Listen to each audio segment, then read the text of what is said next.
As the 50th anniversary of the Phillis Wheatley Poetry Festival winds down, I hope you have enjoyed every minute of it.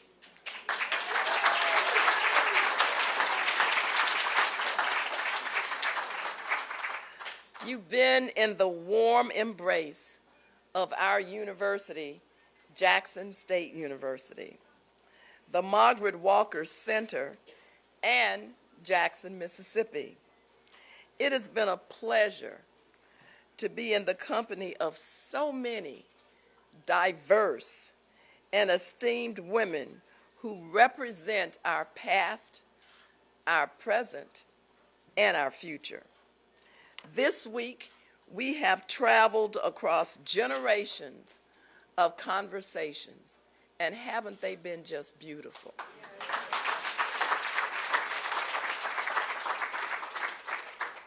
Including hugs, including a little laughter, and even tears.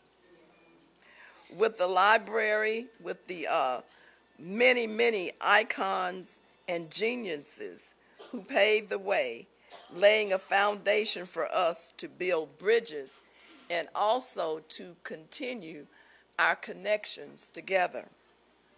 We heard from many, many literary pioneers, the activists and authors such as Alice Walker, Tania Stewart, Sonia Sanchez, Amani Perry, Eve Ewing, and Angie Thomas.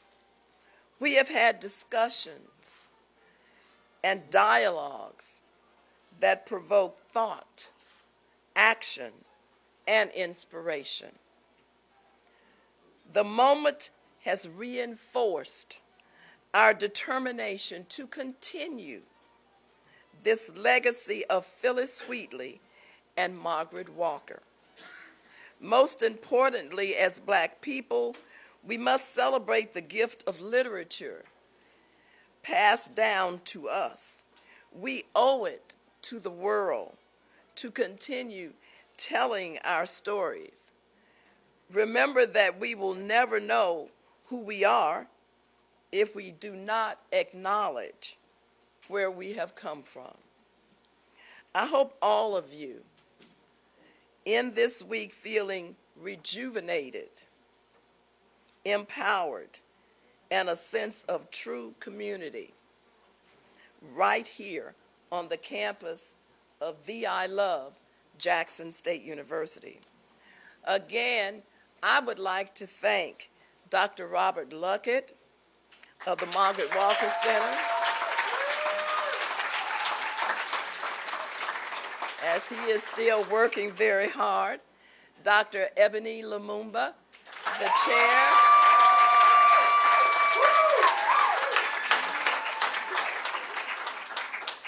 chair of our English department right here at Jackson State, for spearheading these efforts along with the esteemed planning committee.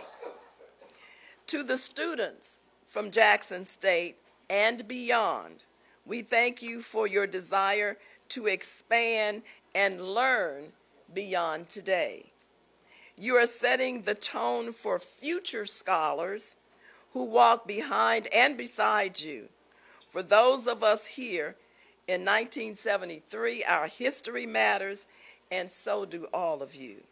Lastly, I want to thank everyone who poured so much time and so much energy. You know, it wasn't easy pulling all this together.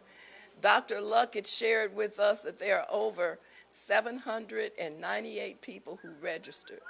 That's phenomenal. And lastly, I would like to thank everyone who poured so much time, and that would also be Miss Carol Woodson. Weren't the decorations beautiful? She's the director of events here at Jackson State University, Hutchinson Design Group, our faculty, staff, and every person who endured and ensured that every space welcomed by everyone. What a way to close our Friday than with a tribute to Margaret Walker, led by a distinguished panel of women for what is sure to be an insightful conversation. On behalf of the I Love Jackson State University, as your acting president, we would like to say we have had a phenomenal time with some phenomenal women. They inspired us with love and with direction as to how we will pave the way forward for the next generation. Thank you so much.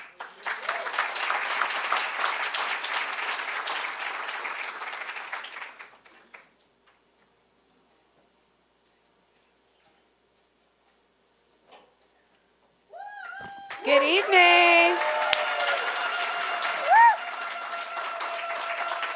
Y'all still in the noise-making mood, and I love it.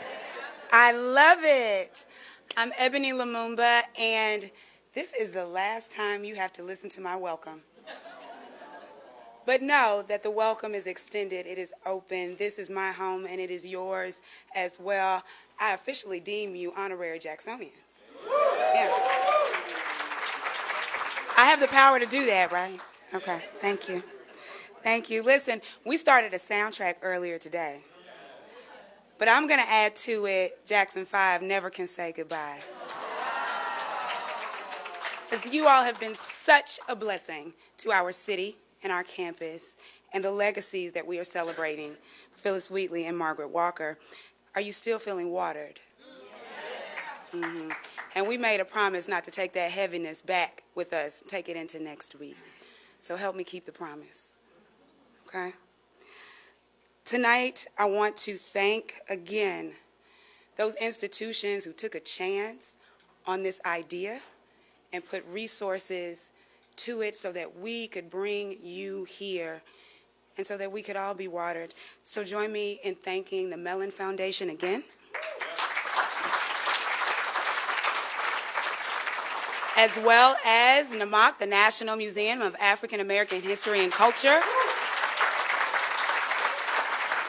I think it's beautiful when the walls of the museum are torn down and it bleeds into community, and that's exactly what NAMAC has done for us. I want to also thank the National Endowment of the Humanities for their support of this particular event.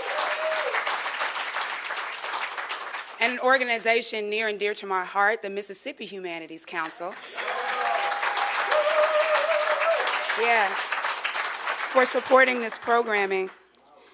Tonight is a tribute to Margaret Walker, which I think is the perfect way to cap our time together this week. Look what she left us. Look what she left us. If Phillis Wheatley left us the notion of a song, Margaret Walker left us a little more than a notion, didn't she? And I am eternally grateful. So I want you to join me. I want you, if we were in class, I would ask you to close your eyes, and I want you to imagine your favorite moment at this week's festival, and I want you to bottle that up, and I want you to take a sip from that bottle or anoint yourself with that bottle and then pass the cup next week so that we can continue this feeling, this spirit, this community, this love that we have curated together this week. Will you do that with me?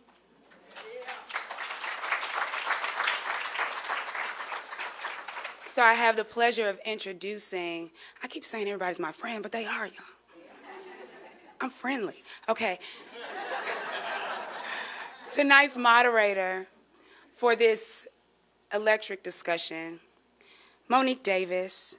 Monique serves as the director of CAPE, which stands for the Center for Art and Public Exchange at the Mississippi Museum of Art. If you walk from the West End to the Convention Center, you pass through that beautiful art garden, and that's where Monique gets to go there every day and work and build beautiful community and tear down the walls of the museum so that our community can touch us and we can touch them.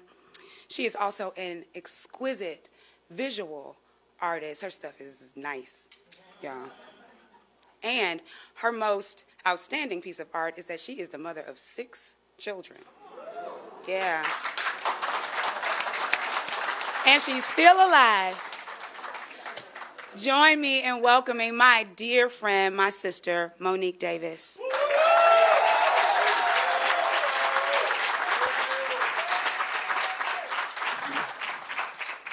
Hey, everybody. Good to see y'all. Before we start, I'd like to acknowledge Dr. Robert Smith, who is a board chair and just such a contributor to the life and blood of the Margaret Walker Center in Jackson State. So thank you for being here.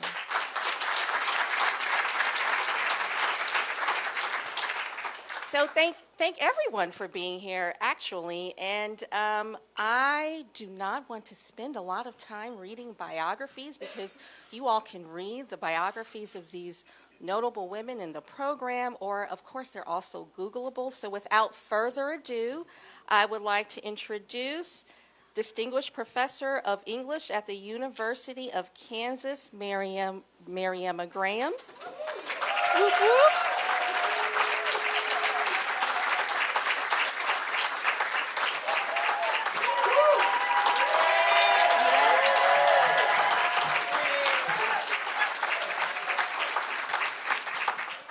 National Endowment of the Arts Chair, Dr.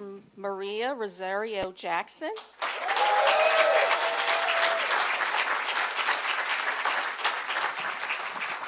National Endowment of the Humanities Chair, Shelly C. Lowe, Navajo.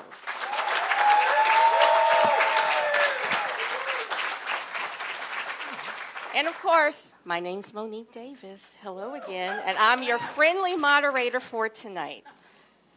So let's begin. Maryemma, I'm going to start with you. Well, actually, all of the panelists, I want to ask you, what made you say yes to the invitation to come and make room in your busy schedules to come to Jackson, Mississippi, and make you want to be part of this conversation? And we'll go this way.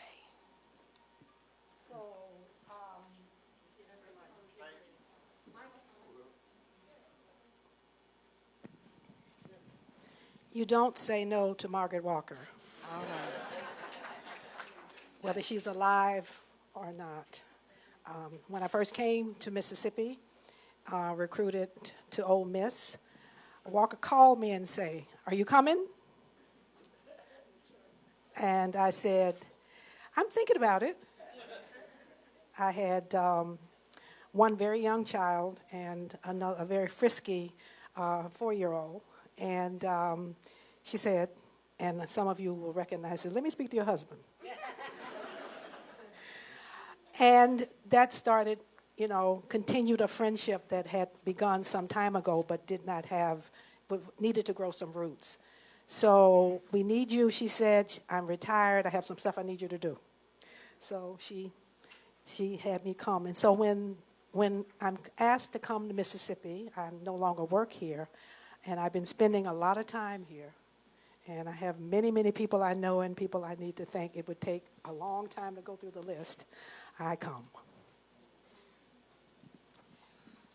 Well, how to answer that question? It was more like, "Are you serious? We get to come?" It's such an honor to be here. To be here with a seed that was planted 200 years ago, to be here with elders and young people, to be in a place that is so significant to our history in this moment. So whenever we travel, and I'm here with staff, with the senior deputy chair and my chief of staff and our director of literature, we always come with an ear to hear, and listen and learn and understand how we can be more responsive as a federal agency committed to the arts. So there's always that piece of it, but it has been such a joy to be here.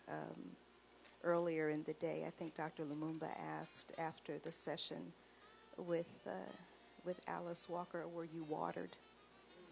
And the answer was yes.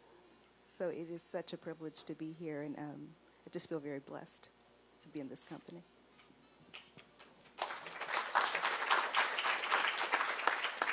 Well, good evening, everybody. And very quickly, yat Shelly Lowe Yanashia, Bilagana Nishlin, Anastasia Tachini Bashachi, Bilagana Dashache, do Trabha Dashanale, Locantia de Nasha, do Washington Dishigan.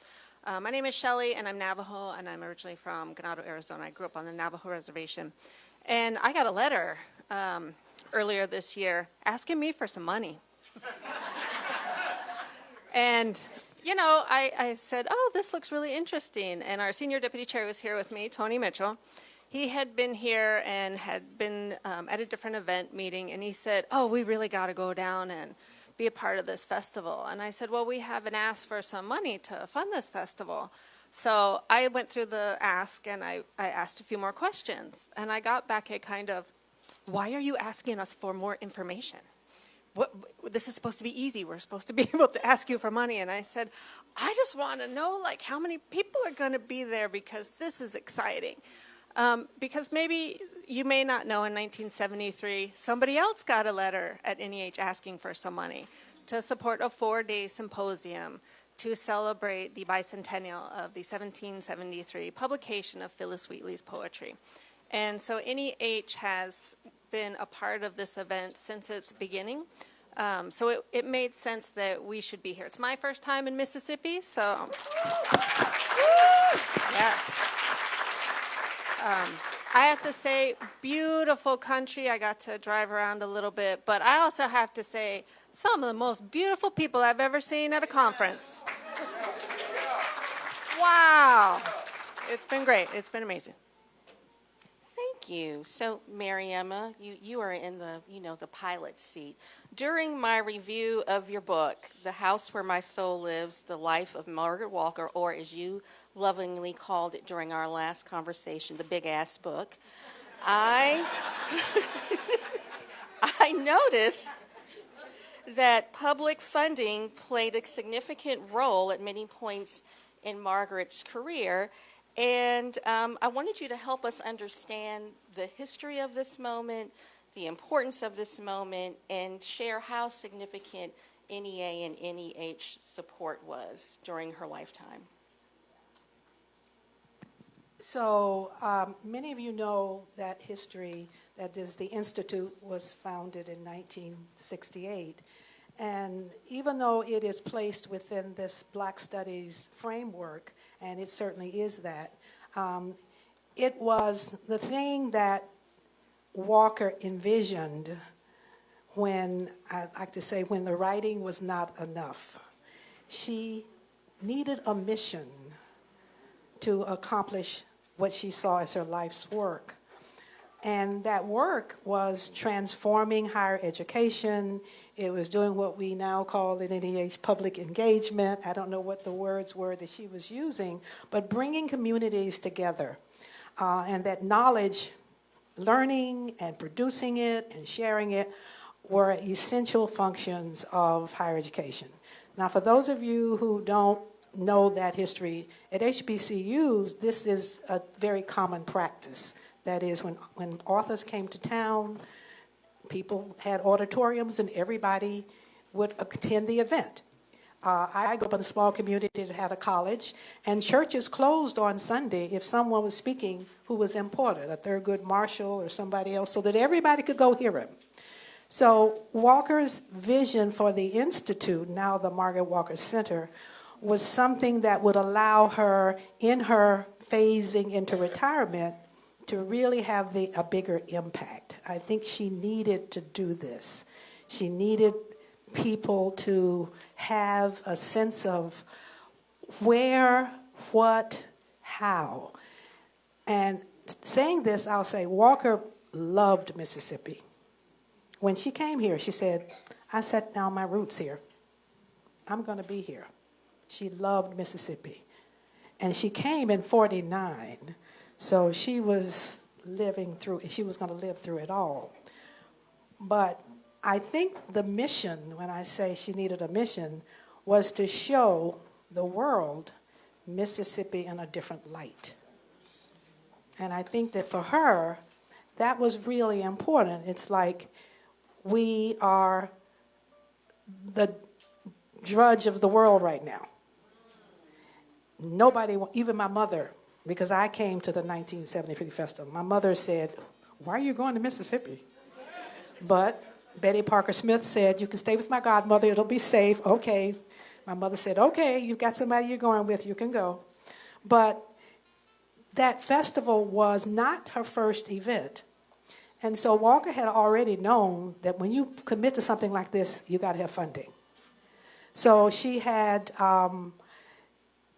NEA, not NEA at the time, NEH funding. She applied for it, and she had been applying for it earlier, I think that conference. And Ms. Stewart, you know you can always correct me when I'm wrong here, the ultimate archivist. The 1971 evaluative conference, that was funded, and that part of that proposal was set the trend for what she would be doing in the future. Is this on? Okay. This was not, it was a continuation of that kind of support. Peyton, who was then at the Ford Foundation, also was a source of support. So Walker did private and public funding. The state of Mississippi, she would find various sources, and of course was a good friend to Cora Norman. Some of you know the late Cora Norman.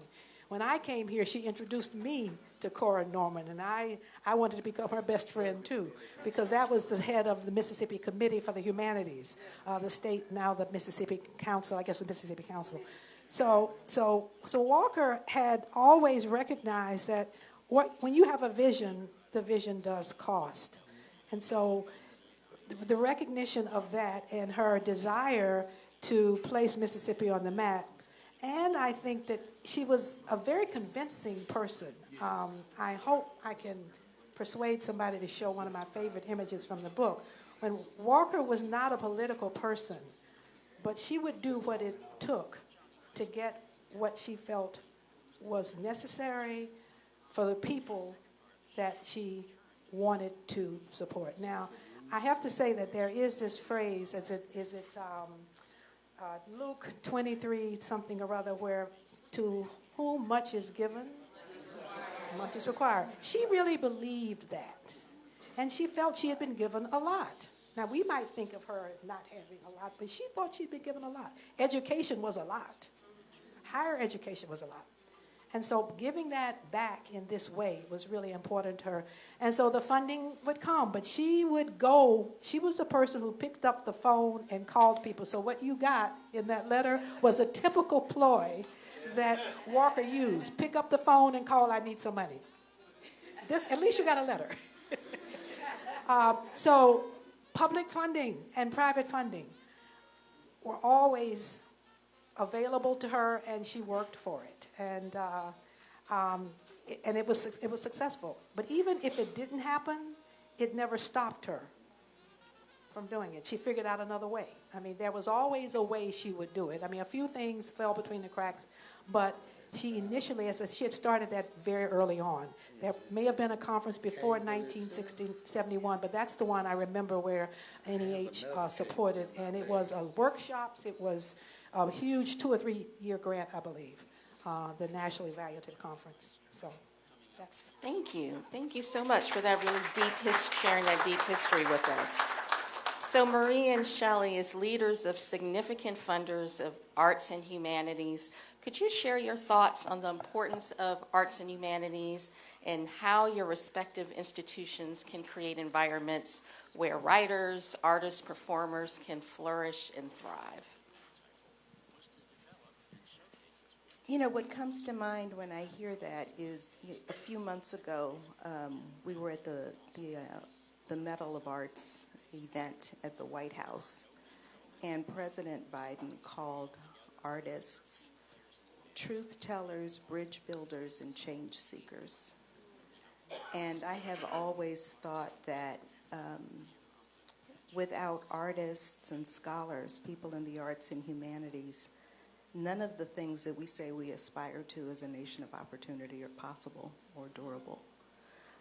So the role of the arts in funding for the arts, in my mind's eye, isn't only about the arts and the arts sector. It's about our trajectory as a people, as a community, as a nation, as a world. and to understand how to support in a way that creates an environment where all people can have artful lives is something that I really believe in. And as I've learned more about Margaret Walker's work, and I've seen here even the power of cross-generational relationships, mutual support, networks, it makes me think about what does the NEA do to invest in that? In addition to the grant, how can we show up as a national resource? How can we be a facilitator that helps to create an environment where all people can have artful lives, where artists can find ways of delivering their gifts in ways we may not even imagine right now. So I think that's our role as we adapt and the times change, and we find more and more interest in the arts from other sectors like health, our physical environment and the investments in that, and the role that artists can play through public art and other ways of engaging. This is what I think about when I think about public funding for the arts. Thank you. Shelly? Yeah, I think, to me, I always say artists translate humanities for us in very good ways, right? The ways where we can see it, we can smell it, we can taste it, we can hear it. But I also think that humanities is how we keep our creation stories. It's how we keep our understanding of who we are, especially as unique cultural people in the world. How do we understand our place? How do we know where we fit in society? And I think these are big questions that we always think about and we always want to answer. The NEH, I hope, is an entity that ensures that when we want to answer questions, like you said, the what, the who, the where, and the when, NEH has made sure that the materials to answer those questions are available, that you can go into an archive, you can go into a library, you can go into a museum, and you can answer those questions. But even more, that NEH and humanities can help you answer the how and the why, because those are the deep questions that we're always asking ourselves. This afternoon, we got to see a little bit of the Anne and Emmett play that's going to be kind of going into some of the schools. And it's a play about Emmett Till and Anne Frank having a conversation, after they have gone to memory and talking about their lives. And it's like, keeping that alive and keeping that how and why. They ask each other, how did this happen? Why did this happen?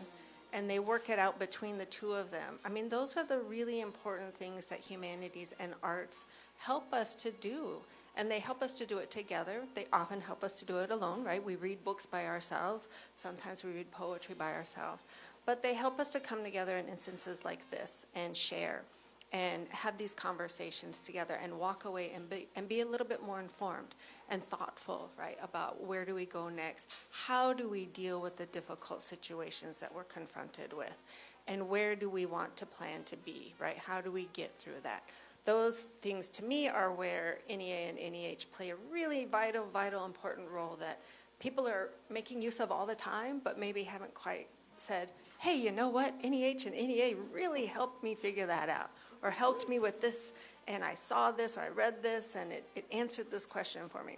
So tell everybody NEA and NEH helped you answer those questions. Find that path. Understand. Thank you. Thank you. So, Maryemma, Margaret was roommates with Elizabeth Catlett, a renowned artist and sculptor. How do you think her relationship and proximity to someone who creates visually impacted her development as a poet? And there's an and what advice would you give to our people about exposure to the visual arts besides visiting the Mississippi Museum of Art? Shameful plug. That's a big question. So two answers. The first is that this was a continuing development for her.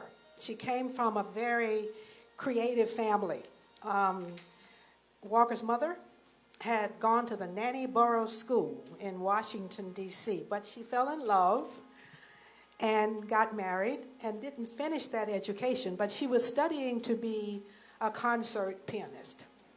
And I like to call her stage mom.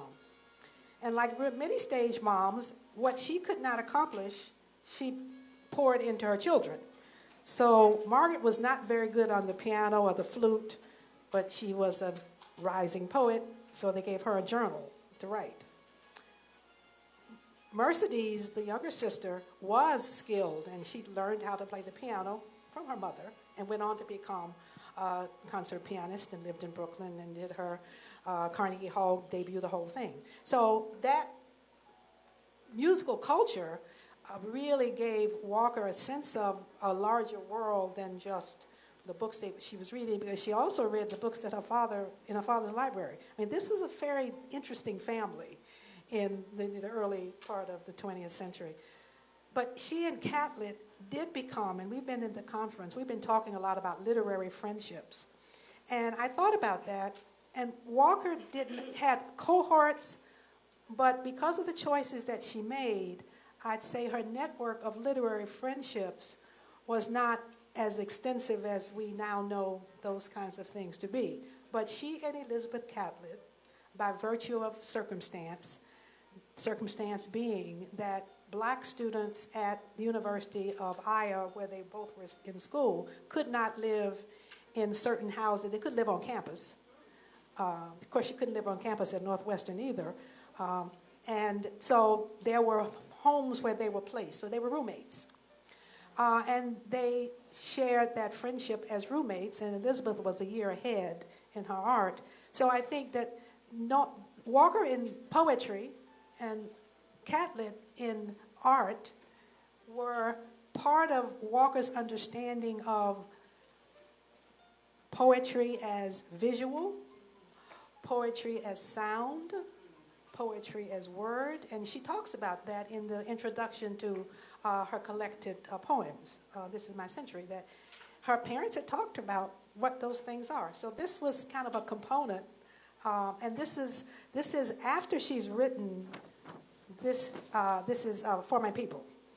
The poem was written, the book had not appeared because it would be the master's thesis from the University of Iowa. But she had written in 1937, she had written the poem itself. And so we know anybody who knows that poem, you know it is visual, it is sound-driven, it is word-driven. So I think that coming from a family that respected the diversity of talents and abilities and saw how they all could be transformed, made it easy for this friendship. And it was a long-term friendship. I had a number of extensive conversations with Catlett, and she was a very, very dear friend when Walker's first child was born in New York, and they came home from Harlem Hospital to Elizabeth Catlett's home. That was where. And when her husband came back from the war, he came to get her from Elizabeth Catlett's house. So that friendship goes across the literary and personal lives. She was the godmother for her oldest daughter, the one that was born in Harlem. So these friendships are, as I said, we're learning a lot more about these literary friendships, but Walker's was one of a different type, I think. They learned from each other. They visited each other as the couples. We know that in Mexico, where Elizabeth lived, they would go visit, take a trip, and she loved those trips because it was the land which she loved so much.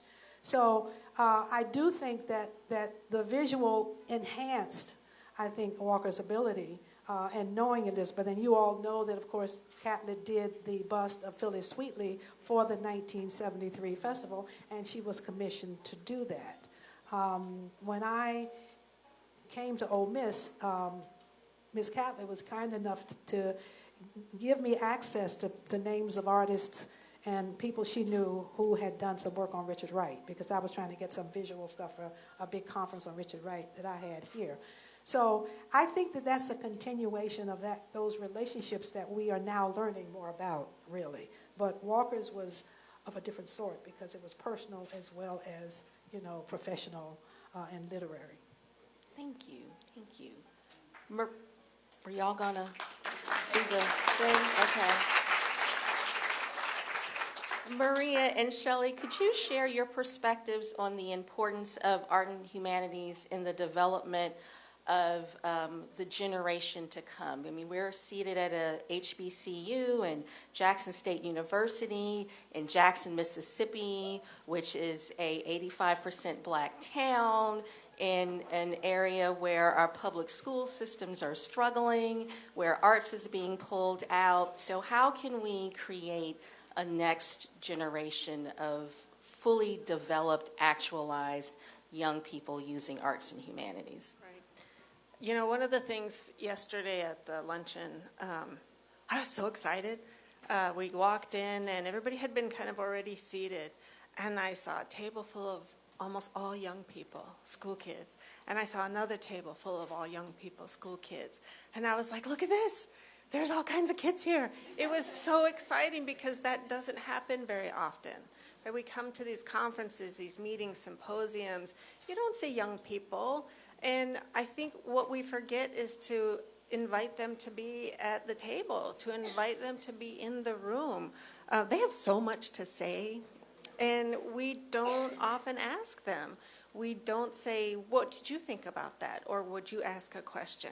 So just having the opportunity to host events like this and to invite young people to be a part of it and to give them spaces where they can have conversations with each other and with the experts who are coming in to present material. I also think, in 2009, NEH funded Jackson State. I got to say, you guys, I do some site visits sometimes, and I get these briefing books to read through on the plane, usually on the way, and they're like this big. I come to Mississippi, it's like this big, and it's heavy, and it's full of all of the NEH grants that have been made just to the sites that we visited, not even the state, and it's amazing. Somebody was writing grants left and right. But in 2009, we funded Jackson State to digitize Margaret Walker's papers. And that's a way that scholars can write big, big, big books. I don't curse, so I can't say. But that we can give access to young people to say, this is available for you now. Please look at it. And teachers can come and they can get access to the materials and they can create curriculum for the classroom. And then create workshops, summer workshops for teachers. I think these are definite ways that we can support young people in the work that we do.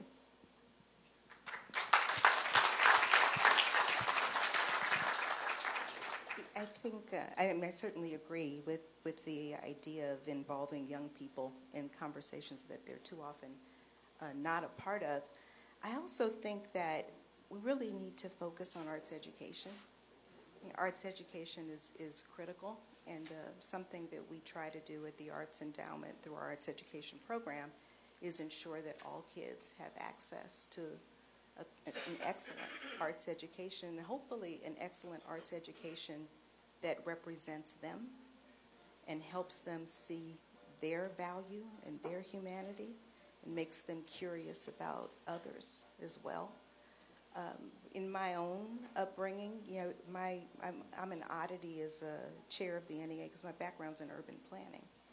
And most of my career has been at the intersection of arts and how we build communities, how we create places where all people can thrive. And for me, the commitment to the arts started very early, and it started at home. And it wasn't because my parents were artists or because they were wealthy benefactors, but they were I think they were afraid. It was an African-American father who grew up in Jim Crow, Mexican immigrant mother, and they were afraid that my brother and I wouldn't understand where we came from. And they resorted to the arts to provide a different narrative from what I think they feared we might get in school or not get at all. And the fact that they sought out artists and humanists and writers and something to supplement, something to feed us and to make us proud.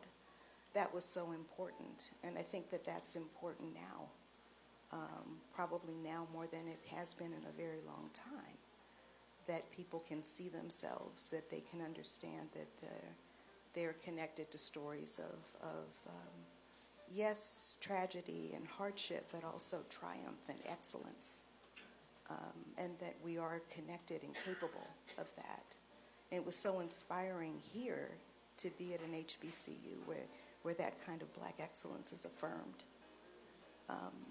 But for all children to have that affirmation, to know that where they come from matters, that it's important, that they have value, and that they have something to offer. And I think that happens through the arts and humanities early in our lives. Yeah. Well, you get a different question, so you don't have to, follow that one. So words are the tools that we use to communicate our stories and histories. And Maryemma, this is for you, so I know you didn't want to follow, but the words we use in our civil discourse continue to coarsen and be unkind. And Maryemma, as a professional who has built a career around words and the use of words, what is your perspective or your thoughts around our current level of discourse in our current environment? And what lessons do you think we could learn from Margaret Walker's life? Because she also faced contentious times during the civil rights struggle.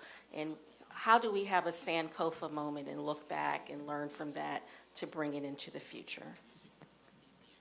So this is an interesting moment because Walker's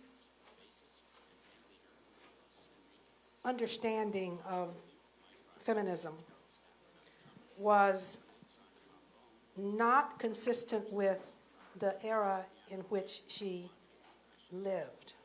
And it had to do with this very thing. She thought there was too much contentiousness in it. And she, unlike many other things that she did, because she was a sort of a classicist, she read all the time, she studied, she analyzed. If she didn't understand something, she figured it out. But she came to discussions about feminism, as an example, in a debate format. And that troubled her.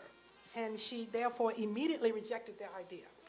So a lot has been said about, Walker's sort of anti-feminism or whatever, but she was just couldn't figure out where there were so many fights. And I think that part of the way she approached that, and I think she evolved with time, is that and at the Phillis Wheatley Festival, where different communities come together, people are talking to each other. And they are having some disagreements, yes, but the opportunity for dialogue and discussion. And I think that was the value of all of the conferences that she organized, too, is that you've got to have debate and dialogue. Certainly there were contentious debates over black studies. And she had one of the first major programs in the country. And it was the first one at an HBCU, I believe. I think Stokely was doing something at Howard. I don't want to step on anybody's toes. But hers was a formal program. And she did it from the humanities perspective. That was the way she framed what she was doing in that institute. She framed it as a humanities-driven initiative. It would transform the curriculum. It would bring people in dialogue with one another. It would give the public more knowledge about things. So she really kind of had that perspective. So I think that what lessons that Walker gives us is that those opportunities for dialogue are just crucial. And if that is what you can do with conferences and workshops and presentations about something that you know little of, then that will help you not form, not be ill-informed. That will give you a greater understanding of that. But I think she learned through her own example. That is, she was this sort of hardened, I don't know, even at her conference, she was complaining, and I'm talking to you about the journals where she was complaining about the women who were fussing with each other at the conference. This is my conference. Why are these people coming up here? But she realized that, and the Combahee Collective, I think, must have happened shortly after that, around that time. And they were convening really at Phillis Wheatley. There was discussions at Phillis Wheatley about that. I mean, I don't remember that myself, but, in reading her journal, she was listening to those conversations. But having different people, and in this case, womanists, feminists, and all black women, there was going to be some debate, just without saying it. But for Walker, I think she reserved the right for debate for other kinds of things, I think. I mean, she would speak for the heirs case. She would go into court and was very strongly, very virulent in her opposition to segregation and what needed to be done, and they won that case. So she saved those contentious moments for the right place, so to speak. But she didn't think that they should happen among people. Now, we know her story. Of course, there was contentiousness. She had trouble.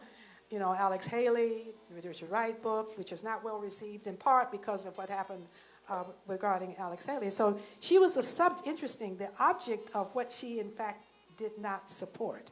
And I know it hurt her deeply because she did not think that people would do that. She thought she'd have more support, but she did not when she made those decisions for the right reasons we now know, but at that time, of course, we did not know. So I think there's a place for debate, is the way I'd sum that up. I think Walker grew up in the tradition where you learned how to debate. When you took speech classes, that's what you did. So, but it is not part of ordinary conversation. It is not what you do and you attack, and she didn't like that at all. And she felt, even though she had strong opinions about things, but how do you learn, how do you study? And she wanted to make sure people had a chance before they form opinions to understand what it is they were arguing for or against. So, as I said, not a political person, but she could use that machinery when she felt it was necessary. Thank you. So Maria and Shelly, I'm going to ask you kind of a different version of this same question. How do you think NEA and NEH can support the creation of a kinder, more civil society? I know, it's a big question. That's a big question right about now.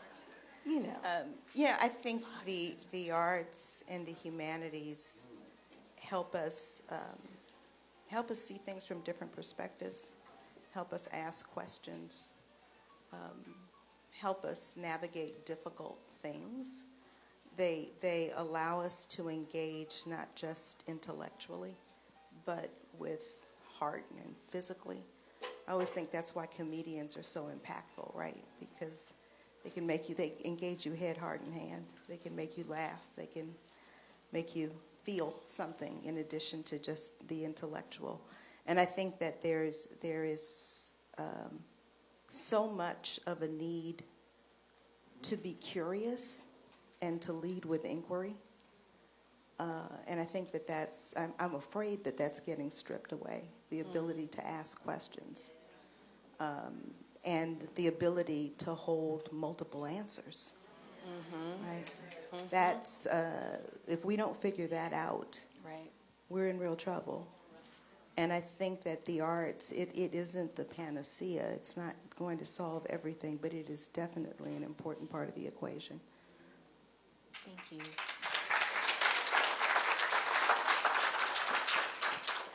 Well, part of my answer is going to turn back on you. We can fund amazing projects, but we need those projects to be submitted as applications and proposed to us. And we need those applications to be thinking about this front and center, civility and care and love. I've heard that a lot over this conference, right? What does it mean to create a program to run humanities and base it and ground it out of love? And I think that is something that we can all do and we can all think about. But those applications need to come to us. And one of the things that we've been trying to really work hard at NEH is ensuring that when smaller organizations, when HBCUs, when organizations that don't have the manpower of very large, well-known humanities institutions, when they apply, that we have opportunities for them to be competitive and to have grant lines that fit their needs. And I think that is a question that I've been asking. I was on the council for 6 years before coming into the chair position.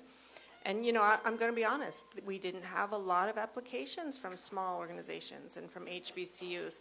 Somehow, Jackson State, though, was applying for years. On it. And when we had those applications, they were very low ranked, and they weren't moved forward for recommended for funding. So the other thing that we can do is we can ask you very nicely, please serve as a panel reviewer. Every single one of you should be reading the applications that NEH is receiving and viewing them from your expertise, because we don't have enough diversity in our panel readers. We need you to bring your insight, your understanding to some of these applications that just need that eye, need that understanding to say, this is fabulous, this is going to reach this population, and it's going to be able to do this. Please sign up. You can go on our website, click the little search button and put panel reviewer. A form comes up, fill it out.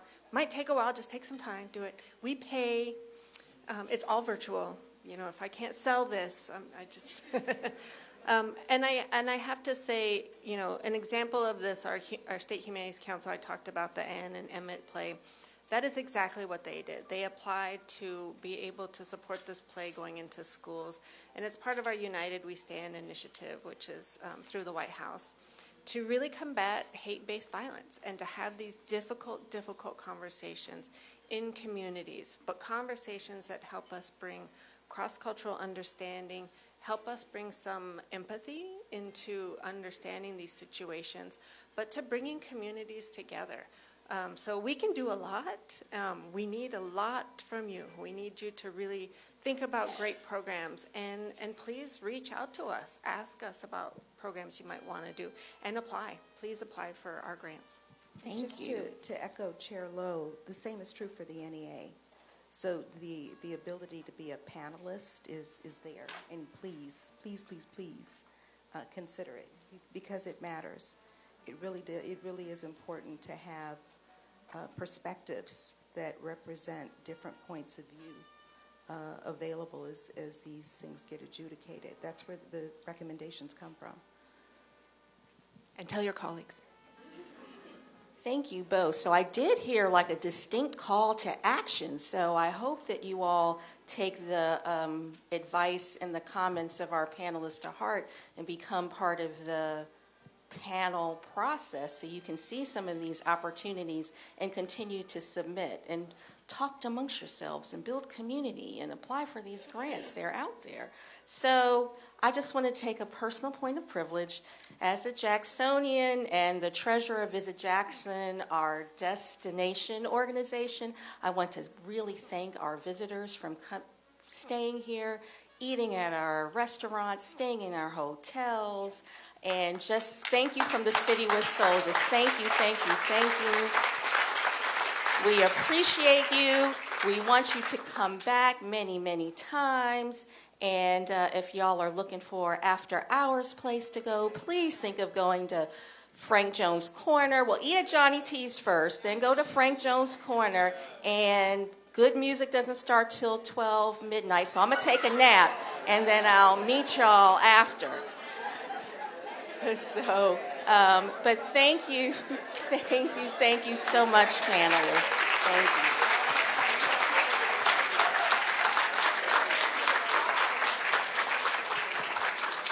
All right, before y'all head to the juke joint, just hold on. Listen, thank you, Monique, for that plug for the city. I want to send another shout out and sincere gratitude to all of our sponsors. All of our sponsors, please help me to thank them. Thank them.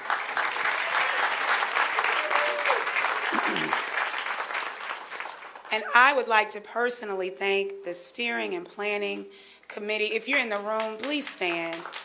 Please wave your hand. They're working.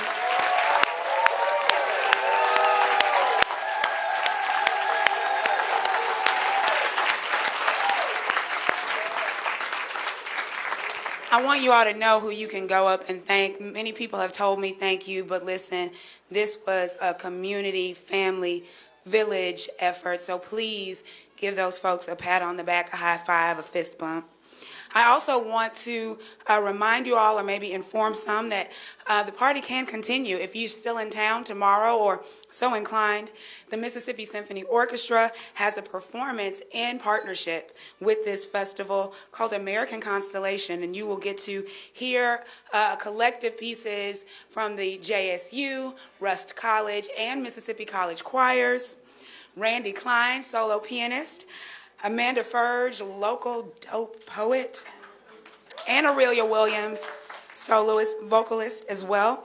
And this will focus on the poetry of Margaret Walker, Alice Walker, and Sonia Sanchez. So tickets are yours if you want them. If you did not get them at registration, please let us know. I'm sure we have more. We would love to have you there 7:30 tomorrow night. Thalyamara, which is between the Convention Center and the West End, so it's walking distance for folks who are staying there. With no further ado, head up to the third floor across the hall and let's party. I love you. Thank you.